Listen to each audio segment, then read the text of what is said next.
Hello everyone, I am Corina Rodríguez Enríquez, and today I am joined by Sue Godt. We are learning about the experience in Fiji. So we are very happy to have with us the author of this case study, Lice Cokanasiga. Lice has been a researcher and campaign assistant with the Pacific Network on Globalisation. Her work has revolved around monitoring, tracking, and critiquing the blue economy agenda in the region and its impact on indigenous people's environment in the Pacific Islands. She has conducted research on trade liberalization and its impact on extractive industries in the Pacific, and tracks what donor financing means for the corporate capture of public policy spaces. So before we start discussing the case and the public-private partnerships experience in Fiji, we would really love to learn about your own trajectory as a feminist. Thank you, Sue and Corina, for having me on this podcast recording. And thank you for that introduction. And as you mentioned, I was previously employed with the Pacific Network on Globalization that's based in Suva, Fiji. PANG was looking at the impact of trade liberalization. We were working with the indigenous communities, feminist communities, faith-based communities across the Pacific. And so that's how we were moving into these spaces. We were all working towards that kind of justice movement for people. And so that was our common goal. And that's how I entered the space. Fiji has been portrayed as a leader among the Pacific Island countries with growing economic capacity and influence beyond its borders as a regional hub. And the government has embraced the neoliberal prescriptions for development. It is restructuring its public system to promote privatization and public-private partnership, PPPs. We understand that it has pioneered financing for development mechanisms such as green and blue bonds. And Fiji is also part of organizations such as the Pacific Private Sector Development Initiative, which is a regional program supported by the governments of Australia and New Zealand, as well as the Asian Development Bank. Theoretically, the aim is to alleviate poverty and promote economic growth in the Pacific region through reforms that reduce the constraints to doing business and promote inclusive growth, entrepreneurship, and new business models. Is this narrative of neoliberal progression widely supported within Fiji? And how is this narrative reflective in the case study? And what has been the impact of growing indebtedness and deepening impact of the climate crisis on their narratives in the country? I think if we start with Fiji embracing neoliberal policies, probably depends on what the government is trying to pursue, what development agenda that they're trying to pursue. But Fiji is still predominantly a mixed economy. So that includes a variety of private freedom and combined with economic and government regulation. And that's still important for Fiji's economy, that businesses still needs to be regulated, especially if it has a foreign component to it.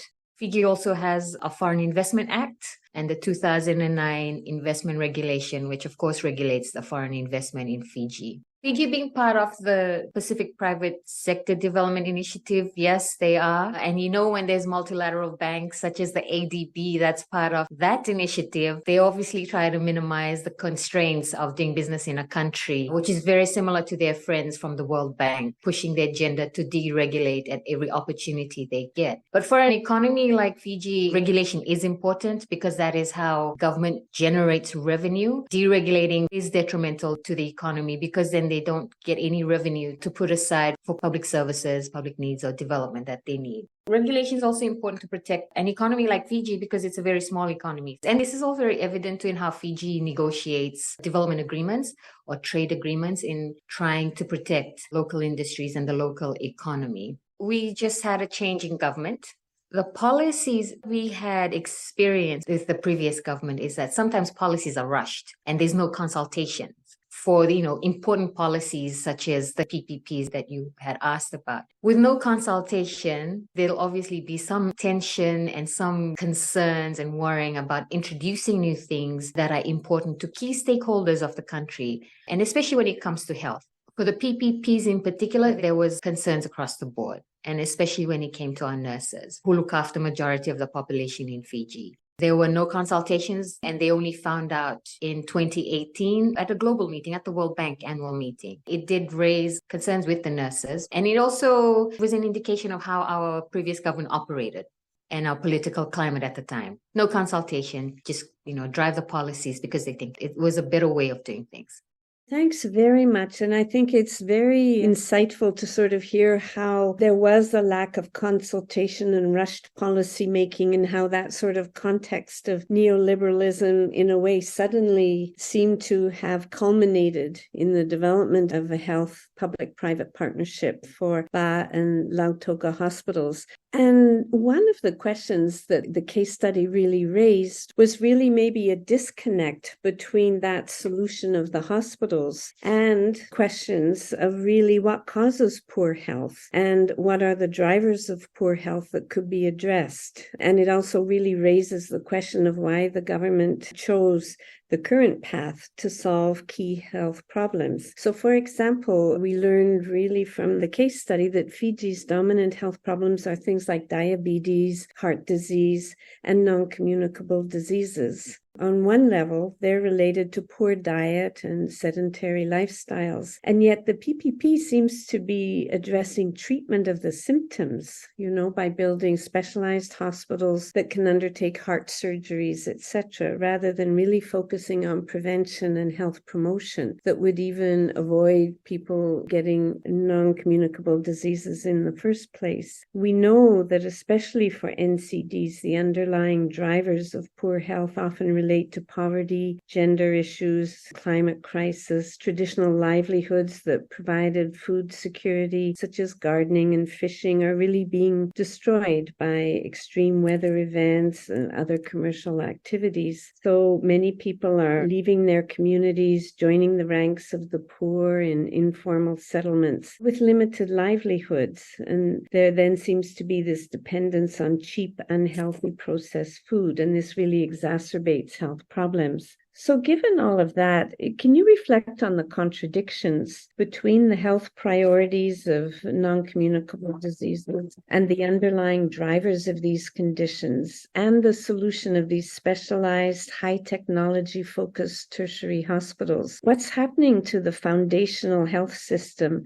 that had been able to integrate community health care, primary health care, health promotion and prevention? And then maybe just can you reflect on the historical and current context that led to the development of this PPP in Fiji? Thanks, Sue. It's no secret that Fiji has one of the highest rates of diabetes in the world and even non-communicable diseases. So, the diabetes-related amputations, they account for 40% of all hospital operations in the country. That's the statistics from 2019. So I don't know what it is now. The main risk factors for developing diabetes in Fiji, like you've mentioned, unhealthy diet, traditional lifestyle characterized by rural, communal active living, and healthier homegrown, low-caloric foods now clashes with the urbanization related problems. They're cheaper and all of that. There's also sedentary jobs, physical inactivity, the use of tobacco, alcohol, family history, age, gender, and it's still growing. It's a challenge. It's a growing challenge for Fiji, and the people with diabetes the number of people are still growing. It can be easily avoided, but it also depends on the support that the population would have to avoid that particular problem for the Ministry of Health, which is the problem of diabetes. But in the meantime, the Ministry of Health in Fiji has measures in place for treatment of diabetes, just to go and get tested to check if you do have diabetes. There's several measures in place. So they do have a diabetes hub where people get tested. That's nearby the major hospital, the main hospital in Suva.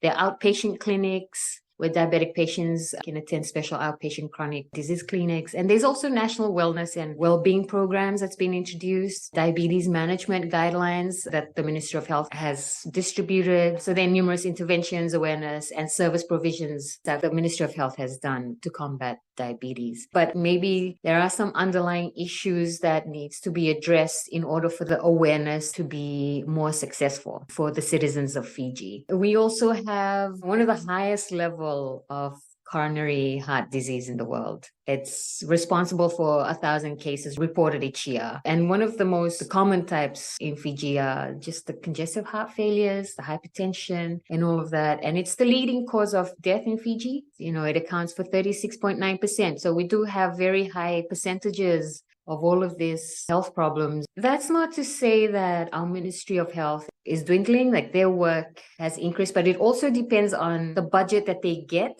to create more awareness. So it's always that particular support that we lack in Fiji, but there is an awareness. To reflect on the historical and current context that led to the development of the PPPs in Fiji, I think we mentioned before that we first heard this back in 2018, and that was through the World Bank meeting that the nurses were invited by their partners, the Public Service International in Australia, to discuss these issues at the World Bank. And so what we gathered while doing this research was that there was no particular point at which the government announced that we need this particular model to help one of our major hospitals to operate, and that will be given to a foreign investor.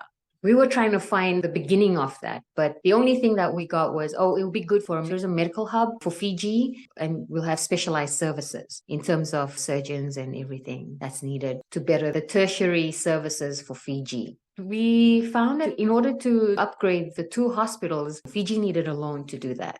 And so when the loan was approved, it was said, the concessional agreement has been signed. So it was to tone down the language on the type of financial assistance that Fiji would need to upgrade the hospitals. Nobody's saying that we don't need better health services and that we don't need better hospitals. It's just how it was brought about without any consultation, and just how it all played out with their previous government.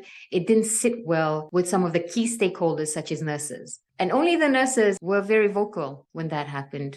Thanks, Lide. It's clear that there were no real consultations and no real arguments to embrace the PPPs model, but still the government had done so. The government also accepted significant support from the IFC and other private sector bodies to design, develop, and implement this PPP. And it has also amended its PPP architecture and legislation, and it has adapted the system to facilitate PPP implementation. And we also understand that the aim of the PPP has also been framed more broadly than simply addressing Fiji's health priorities. As you mentioned, the hospitals are also intended to facilitate medical tourism and to be income generating. So this raises many questions about the process and implications of the PPP development. So we wanted to ask you if you can summarize the full story of this case study, but also what are the main insights and learnings from the study? We were very interested in the financing of these 2 hospitals, Lautoka and Ba hospitals. And we mapped the financiers, and the IFC is part of that. They were engaged to develop and implement the PPPs and was tasked to carry out the international tender process. And of course, we saw that there wasn't many successful stories of the IFC trying to promote PPPs in developing countries. So that was one of the concerns that we had. The other was how Aspen Medical got the tender. Because Fiji has a foreign investment regulation that requires a local partner for every foreign investor that wants to invest in Fiji, I think government brought in FNPF, the Fiji National Provident Fund, to partner with Aspen Medical. That was another huge concern for us because the Fiji National Provident Fund is the only superannuation fund that we have in Fiji. And they're acting like the government's bank, if I can say, for investments, without any consultation, again, with the members of FNPF. So they went ahead and forged a partnership called Healthcare PTE Limited. That's the public-private partnership company formed between FNPF and Aspen Medical. And then we also looked at the legal advice that government got. And they also advised FNPF on how to go about the PPPs and how to be part of PPPs. And then we had the Pacific Private Sector Development Initiative with ADB. And so we have Australia and New Zealand as also part of that initiative. And of course, Aspen is an Australian company. They were also very big in donating campaign funding to the former Prime Minister of Australia. So they had a hand in trying to muscle their way through for Fiji's contract. And so it was the Australian Trade and Investment Commission that negotiated on behalf of Aspen. And so their role was to support the preparation and design of the contract. Then we had the private sector, which of course was Aspen Medical, Ashurst. So they provided legal advice in getting the FNPF to invest in this PPP. And they also provided advice to the FNPF on the acquisition of 20% of the total shares issued by Energy Fiji Limited, which is Fiji's main electricity provider. The role of the Fijian state, it was through the FNPF and also government. The concerns, of course, that we had, as mentioned before, were the lack of consultations. And, it was confronting for the key stakeholders, such as the nurses, to be told of this outside of their own country. It was an indicator of how our political environment operated at the time. I think one of the things that stood out was how the support that the nurses got from the Public Service International Union, or PSI, to provide them a platform to air out their grievances outside of Fiji. So that platform was very important for them. Because of the nature of our political environment at that time, voices of protest or resistance was sometimes quashed. So that was really good that they had the partnership. So partnership was very important for our nurses. And the other concern that we had, that this is a 23-year contract. Nobody has access to the actual loan, the contract. And so the conditions of the loan and the payment of that loan, it's something of a mystery. And like I said before, when it was signed, it was termed as, the concessional agreement has been signed. It's not the concessional loan. So the payment of that loan, how is that going to be done?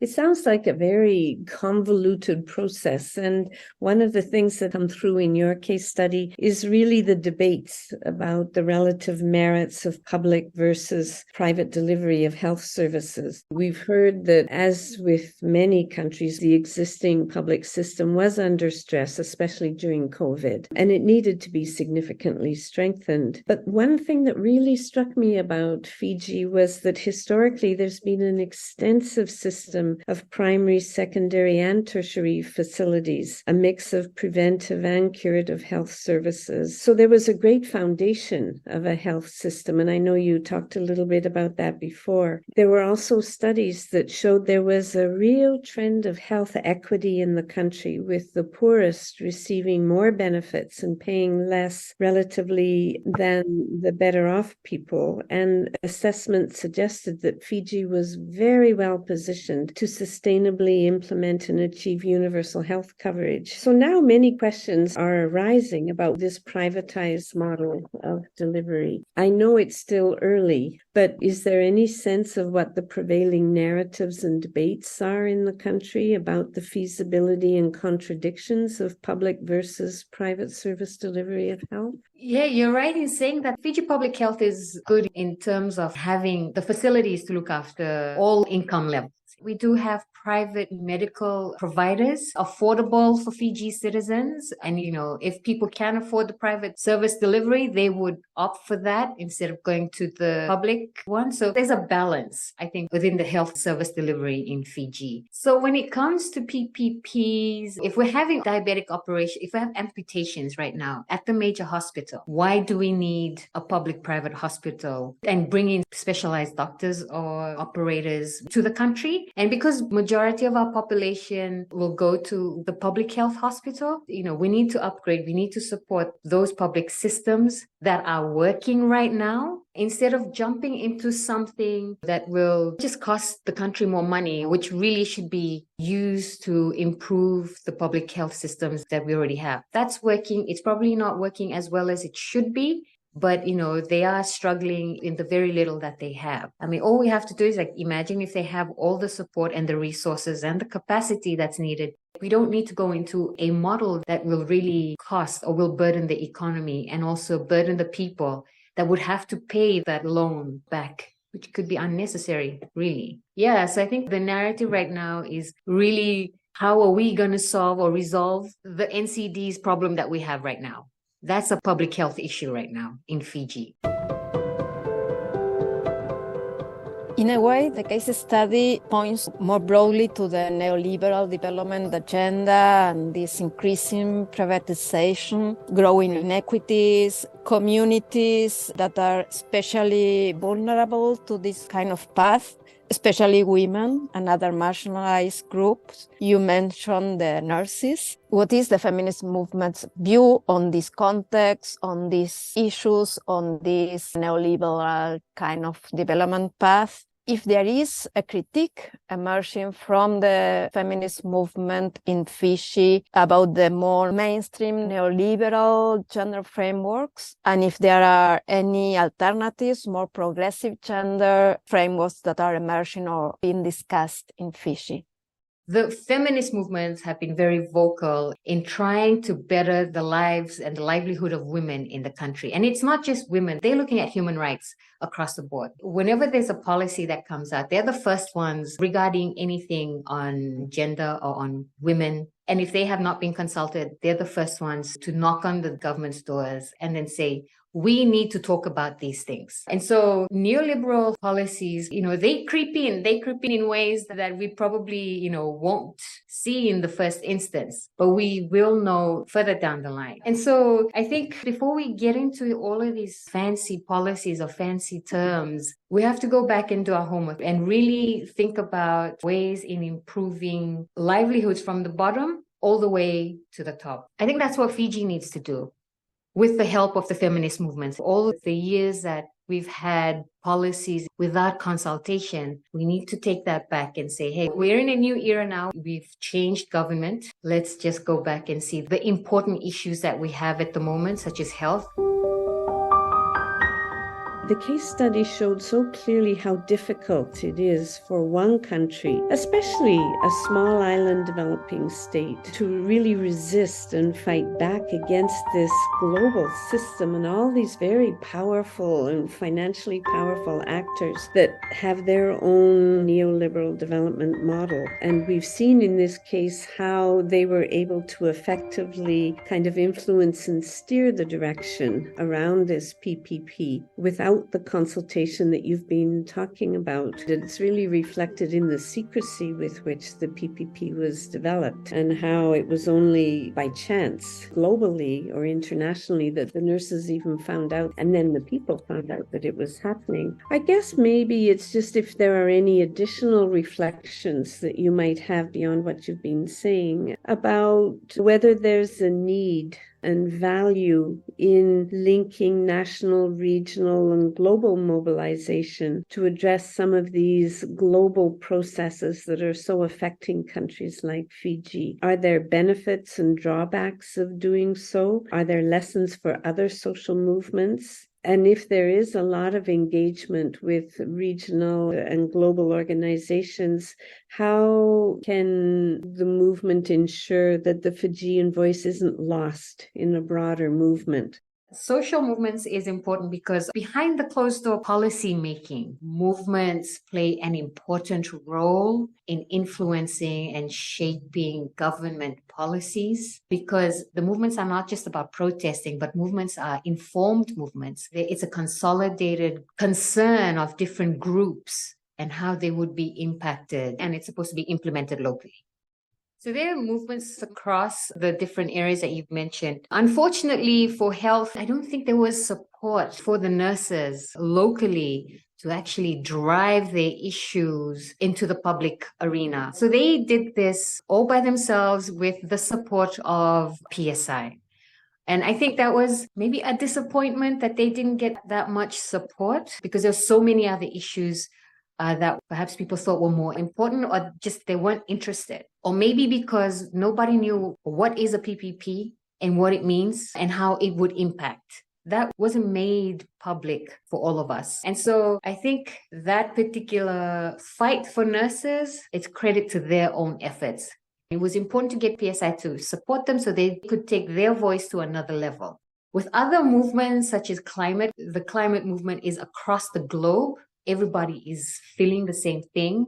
So, you can all come together, consolidate all the concerns, and march as one in raising the concerns that we have on the climate impact in low-lying islands. And it's not just social movements, but also because the awareness has been so wide, we can also contribute to policies on climate within the country. And so our governments also have alternative views to the views that's hammered down from the UN or from wherever. And they can take the views of the people, and not just the people of their countries, but other countries that are impacted by climate, to make a stronger statement. And, it's not just about Fiji, but it's about the world. And so I don't think Fiji's voice is lost, because it's a fight that everybody is fighting at the moment.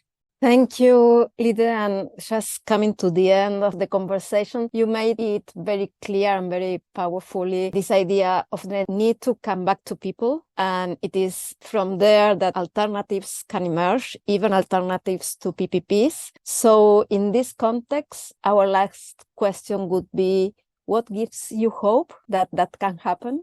I think there's always hope. There's always an alternative. I mean, you see the civil society organizations that are helping out the Ministry of Health. I mean, you're seeing individuals contributing important machines that's important for examination. I think there's always hope in people trying to contribute to a better health system in Fiji. I have hope that this new government will work with all ministries and try and better the health system that we currently have in Fiji. And, if it's in our constitution, that's hope in itself. That it has to be, the way it has to be operationalized is something that we'll have to work on.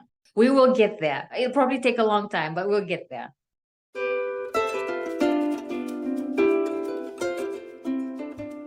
I want to thank everyone who has joined us today, and I invite everyone to keep on listening to our podcast and to follow us on the social media. Thank you.